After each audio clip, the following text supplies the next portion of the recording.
YouTube சொந்தங்கள் அனைவருக்கும் வணக்கம்.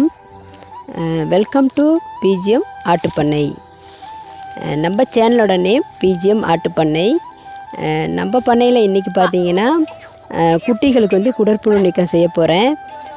குடற்புழு நீக்கம் ஏன் செய்ய வேண்டும், குடற்புழு நீக்கம் எவ்வாறு செய்ய வேண்டும், இதை செய்வதன் அவசியம் என்ன, ஃபுல்லாக வந்து நீங்கள் இந்த வீடியோ மூலயமா தெரிஞ்சுக்கலாம்.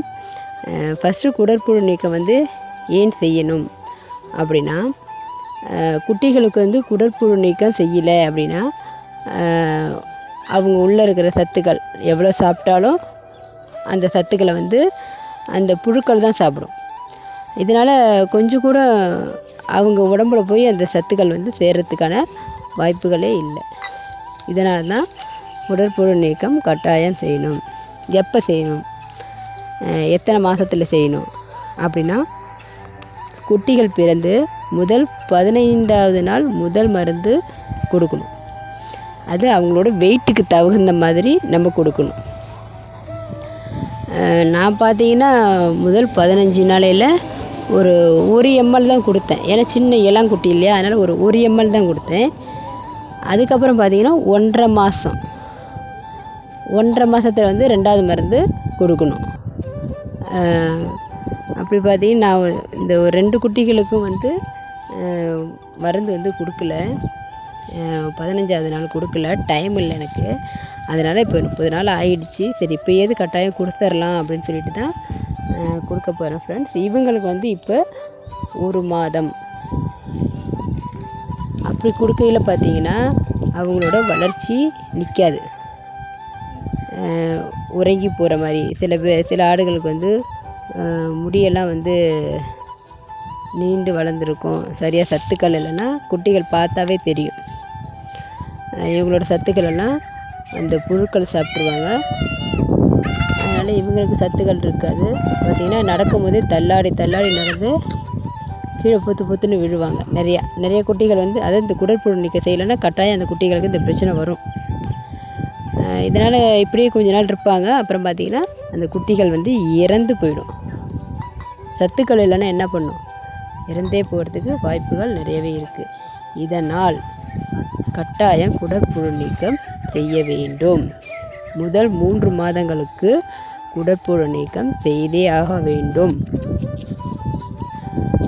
எவ்வாறு செய்ய வேண்டும், இதுக்காக நான் எடுத்துக்கிட்ட மருந்தோட பேர் பார்த்திங்கன்னா வேனக்யூர் பெட். மெடிக்கலில் போய் நீங்கள் வந்து கேட்டாவே தெரியும்.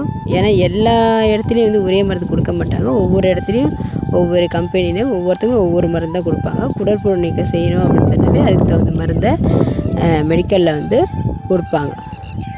அது எந்த அளவுக்கு நம்ம போடணும் அளவு வந்து அதையுமே அவங்களே சொல்லுவாங்க. 1 மாத குட்டிக்கு இவ்வளோ போடலாம், பெரிய ஆடுகளுக்கு எவ்வளோ போடலாம், இளங்குட்டிகளுக்கு எவ்வளோ போடலான்னு அவங்களே சொல்லுவாங்க. நம்ம அதை கேட்டு தெரிஞ்சுக்கிட்டு அதுக்கு தகுந்த மாதிரி நம்ம செய்யலாம். நான் பார்த்தீங்கன்னா மாதம் ஒரு முறை இந்த ஆடுகளுக்கு வந்து குடற்புழு நீக்கம் செய்யும்போதே நம்ம பப்பிக்கும் வந்து கொடுத்துருவேன். அவங்களும் வந்து அனிமல்ஸ் தானே, இதே மருந்தே கொடுத்துருவேன். இது வரைக்கும் கொடுத்துருக்கேன், எதுவுமே ஆனதில்லை. அதனால் அவங்களுக்கும் வந்து நான் ஒரு 3 ml போட்டுருவேன்.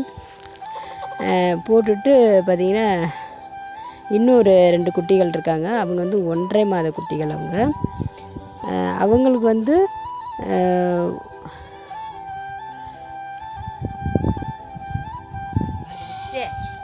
இவங்க தான் இவங்களுக்கு வந்து ஆல்ரெடி கொடுத்துருக்கேன். நான் 15 நாளையிலே ஒரு தடவை கொடுத்துருக்கேன்.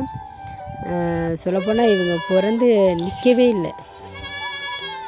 இவங்க அம்மா வந்து ஆரம்பத்தில் ஒரு குட்டி தான் போட்டால், இப்போ செகண்ட் டைம் போடையில் பார்த்தீங்கன்னா 2 குட்டி போடவும் குட்டி ரொம்ப நையின்னு, கால் பார்த்திங்கன்னா ரொம்ப மெலிசாக இருந்துச்சு, நிற்கவே இல்லை. 1 வாரம் வரைக்குமே நாங்கள் தூக்கி தான் பால் கொடுத்துட்ருந்தோம். தாய்ப்பாலும் பத்தலை. இந்த டைமில் நாங்கள் வந்து பசும்பாலும் சேர்த்து தான் கொடுத்துட்ருந்தோம்.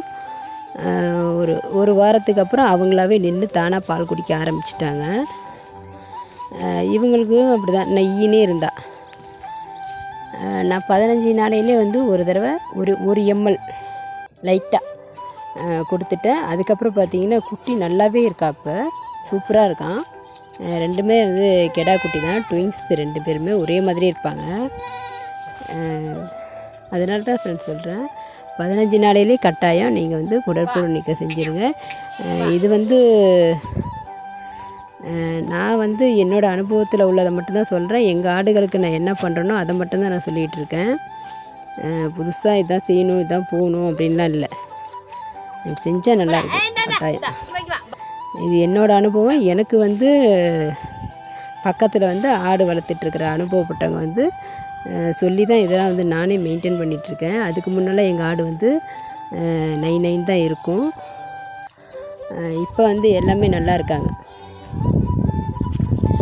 அதனால் என்னோடய அனுபவத்தில் உள்ளது தான் நான் சொல்லிகிட்ருக்கேன். இவன் வந்து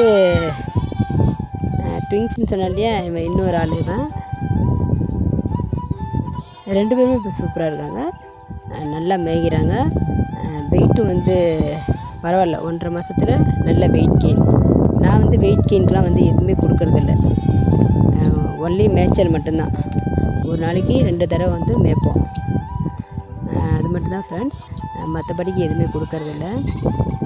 இவங்க வந்து பிறந்து இப்போ 1 மாதம் தான் ஆகுது. அதாவது ஃபஸ்ட்டு ஒரு 2 குட்டிகளுக்கு போட்டோம் பார்த்தீங்களா, அவங்க பிறந்து ஒரு 2-3 நாள் கழித்து தான் இவங்க பிறந்தாங்க. இவங்களுக்கு வந்து 1 மாதம் தான். அதனால் இவங்களுக்கும் ஒரு 3 ml. இந்த குட்டி வந்து தாய்ப்பாலே குடித்து வளர்கிறதுனால கொஞ்சம் தெளிவாக இருக்குது. ஃபஸ்ட்டு கொடுத்த 2 குட்டியும் வந்து பசும்பால் தான் கொடுத்து வளர்த்துட்ருக்கேன். காலையில் ஒரு 300 ml கொடுத்துருவேன். சாயந்தரம் ஒரு 300 ml. ஒரு நாளைக்கு 2 தடவை தான் கொடுப்பேன். அதனால் வந்து அவங்க சரியாக மேய்ச்சலே பிடிக்கல. தாய்கிட்ட கம்மியாக தானே பால் இருக்கும். நம்ம ஒரு 300 ml கொடுக்குறோம். எங்கள் ஆடெலாம் வந்து பால் கொஞ்சம் கம்மியாக தான் இருக்கும். நாட்டாடு இல்லையா, நாட்டாடுக்கிட்ட அதிகம் பால் இருக்காது, கொஞ்சம் கம்மியாக தான் இருக்கும். 2 குட்டிகளுக்கு பத்தாது. அதனால் நாங்கள் ஒரு குட்டிகளுக்கு போட்டு தான் வளர்ப்போம். அவ்வளோதான் ஃப்ரெண்ட்ஸ். வந்து குடற்புழு நீக்கம் செஞ்சாச்சு. சின்ன ஆடுகளுக்கு மட்டும்தான் செஞ்சுருக்கேன். இன்னும் பெரிய ஆடுகளுக்கெல்லாம் செய்யலை. அவங்களுக்கு செய்யும்போது கட்டாயம் வீடியோ எடுத்து போடுறேன். இந்த வீடியோ கொடுத்த சப்போர்ட்டை அதுக்கும் நீங்கள் கொடுக்கணும். நன்றி.